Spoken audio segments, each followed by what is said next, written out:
Bismillah, salam alaikum.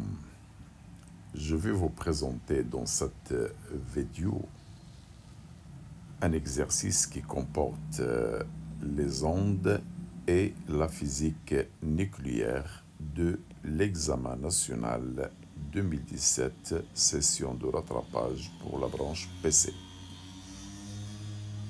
Mais c'est un exercice très important pour les élèves aussi des autres branches. Ça va comporter une solution bien détaillée. C'est une occasion pour la révision de la physique nucléaire et les ondes en même temps. Voilà. Ala barakatillah. Comme vous voyez, les deux parties sont indépendantes. Donc la première partie s'agit de la partie des ondes. Donc on va voir exactement la diffraction des ondes lumineuses. Alors que dans la deuxième partie, on va voir le noyau de cobalt, c'est-à-dire une réaction de désintégration accompagnée de l'énergie libérée par la réaction et l'énergie de liaison, ainsi de suite. Bon, on réalise une expérience de diffraction de lumière en utilisant un fil fin.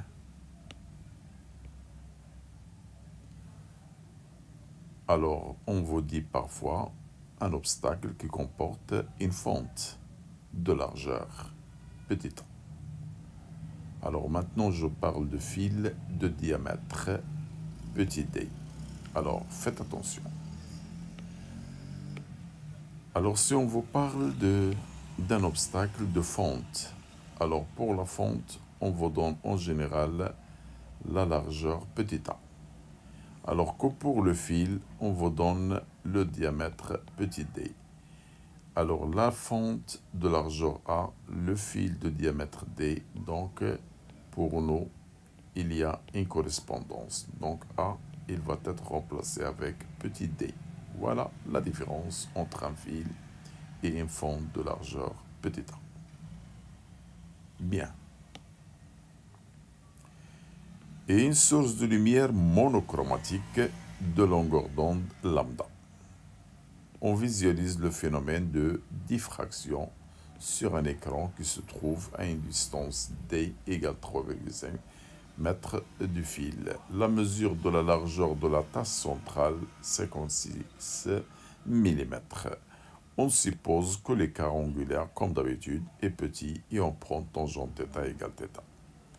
Trouver la longueur d'onde lambda de la source lumineuse utilisée. On remplace uniquement la source précédente par une autre source monochromatique de couleur violette. Cela veut dire qu'on change de longueur d'onde. Et n'oubliez pas, voilà, n'oubliez pas que la longueur d'onde dans le vide, ça varie entre presque 400 et 800 nanomètres. Et n'oubliez pas que pour les longueurs petites, ça tend vers l'ultraviolet. Donc la couleur du 400, c'est presque violet. Alors que de 800, c'est rouge.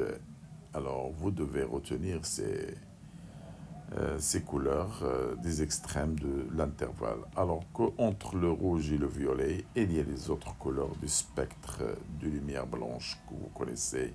Le spectre continu, rouge, orange, vert, jaune et ainsi de suite, bleu jusqu'au violet. Vous aurez besoin de cette notion pour répondre à la dernière question. On verra.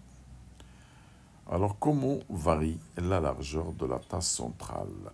Alors, lorsqu'on a changé de longueur d'onde, il va y avoir variation de la largeur. Comment on va varier en justifiant la réponse?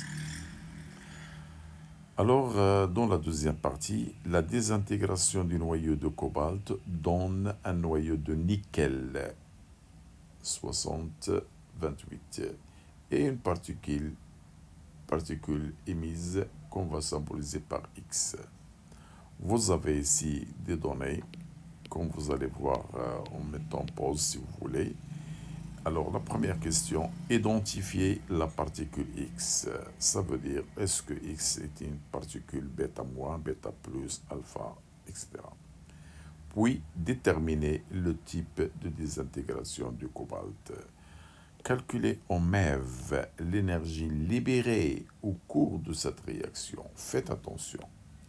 L'énergie libérée, ce n'est pas la même chose que l'énergie de la réaction. L'énergie de la réaction, c'est delta M qui est égal à la somme des masses après moins la somme des masses avant.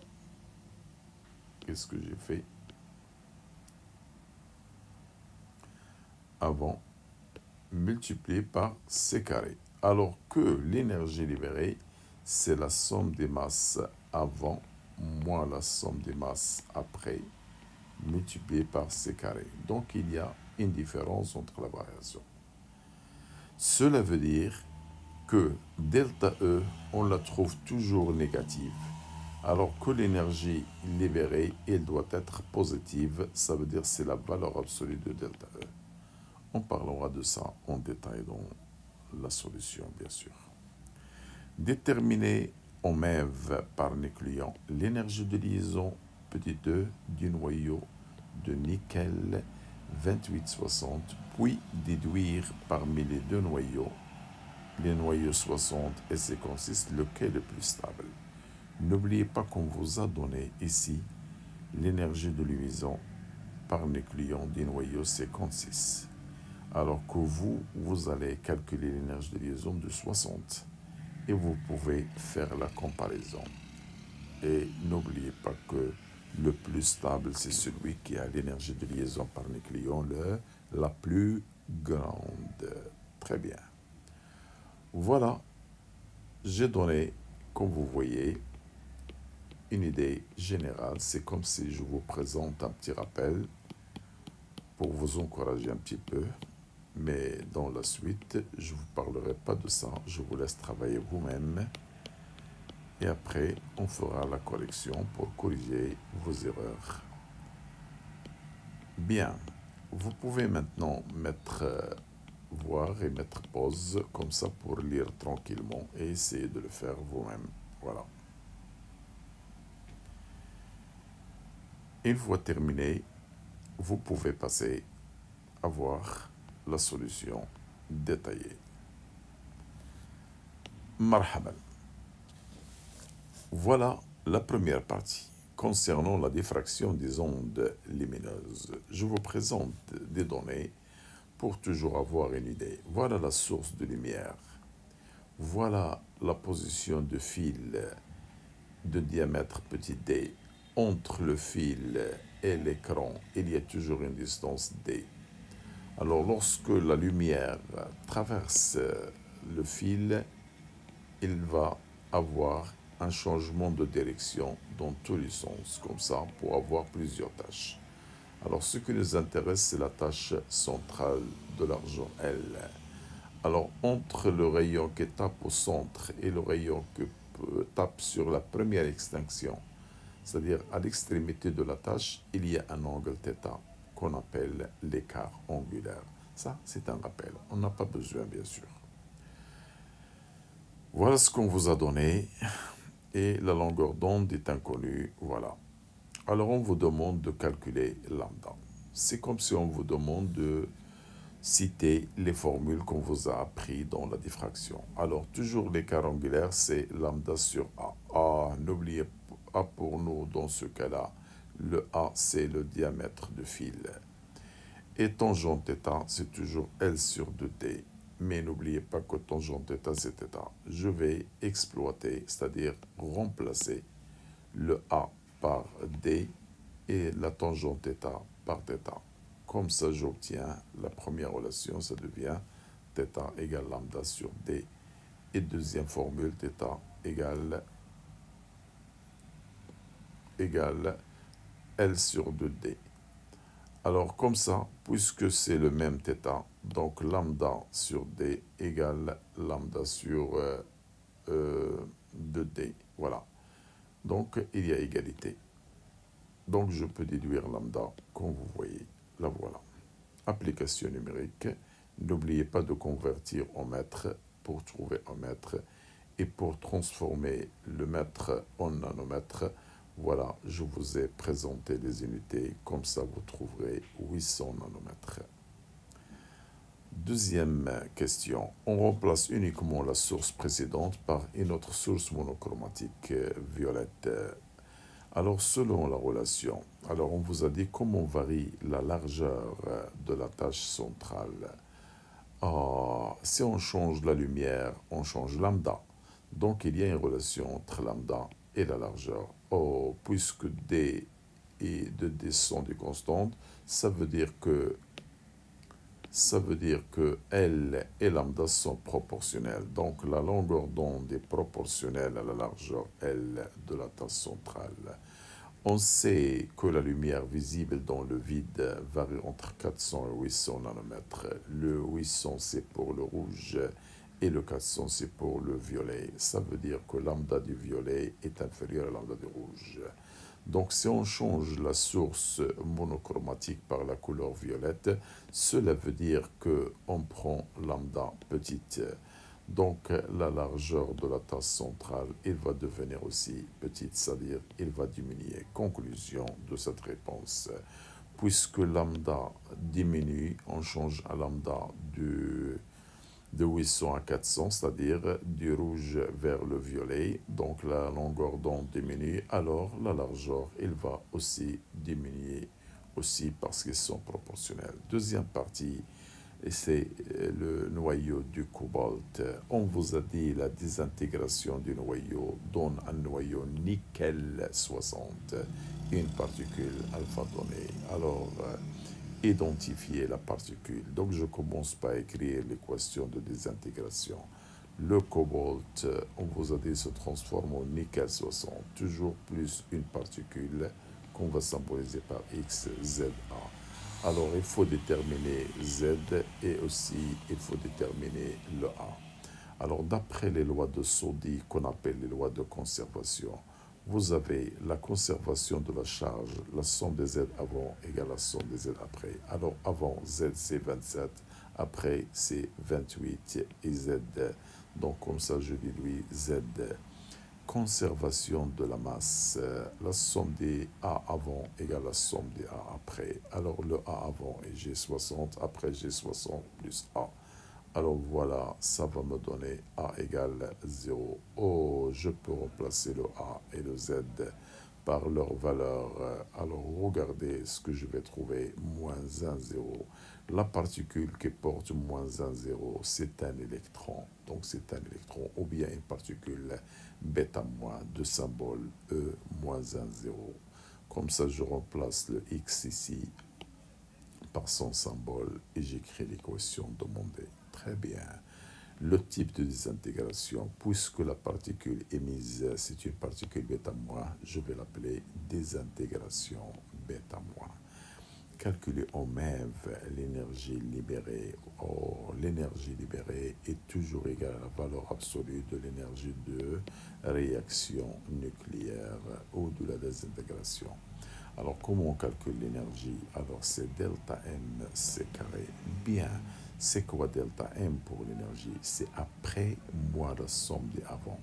Alors après, j'ai le nickel et l'électron. Voilà, regardez. Après, j'ai le nickel et l'électron, leur somme de masse, moins la masse du avant, c'est-à-dire du cobalt. Alors, on vous a donné les masses comme vous voyez. Je remplace et n'oubliez pas l'unité CU. Une fois trouvé une fois fait ces calculs, je laisse le U.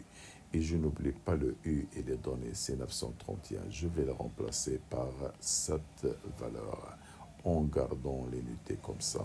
Voilà, ça va devenir cette valeur. Alors, une fois trouvé la masse, je dois la remplacer. Je dois la remplacer ici, regardez.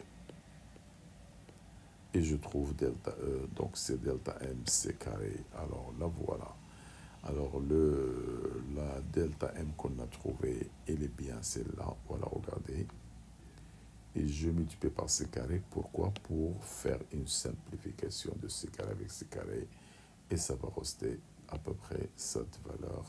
Donc l'énergie libérée, c'est la valeur absolue, donc c'est 2,82.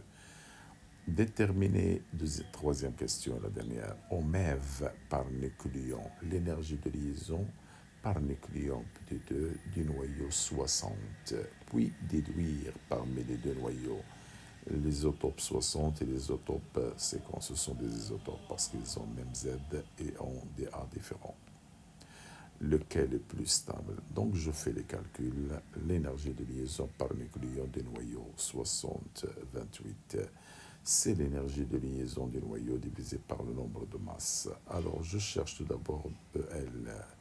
EL, c'est delta M, ZC carré. Oh, n'oubliez pas que delta M pour le noyau, c'est ZMP plus 1 moins ZMN moins M du noyau. Alors, le Z, c'est combien le Z pour notre noyau de nickel? C'est 28, ça, c'est Z, et A, c'est 60. Donc le 28 multiplié par MP, MP est les données, la masse du proton, plus 1 moins Z, c'est 60 moins 28, c'est 32, multiplié par la masse du neutron et les données là, voilà. Moins la masse du nickel, 60, la voilà. Donc je garde l'unité CU comme avant. Alors une fois je fais les calculs, je trouve cette valeur et je n'oublie pas que le U, il doit rester. Maintenant, je remplace le U par sa valeur. Alors voilà, en gardant l'unité, comme ça j'obtiens le MEV par C carré. Je peux maintenant remplacer le delta M ici, et alors je trouve l'énergie de liaison. C'est bien la valeur de delta M trouvée, alors multiplié par C carré pour faire simplification, et je trouve, voilà. Alors maintenant, si je veux l'énergie, je prends l'énergie de liaison calculée divisée par le nombre de masse A. Alors je trouve cette valeur. Bien, voilà la valeur trouvée. Et n'oubliez pas, c'est MEV par nucléon. Parmi les noyaux, lequel est plus stable? Alors on vous a donné, regardez, l'énergie de 60, on a trouvé 8,78, alors que pour le 50, elle est donnée 8. Je fais une comparaison. Celui de 60 est plus grand à celui là.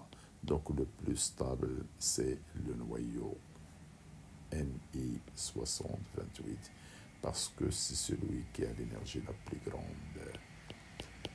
Fin, merci. Mais n'oubliez pas de faire des commentaires. On a besoin de vos commentaires. Al-Aqal Shidai Wazwina. إلى اللقاء.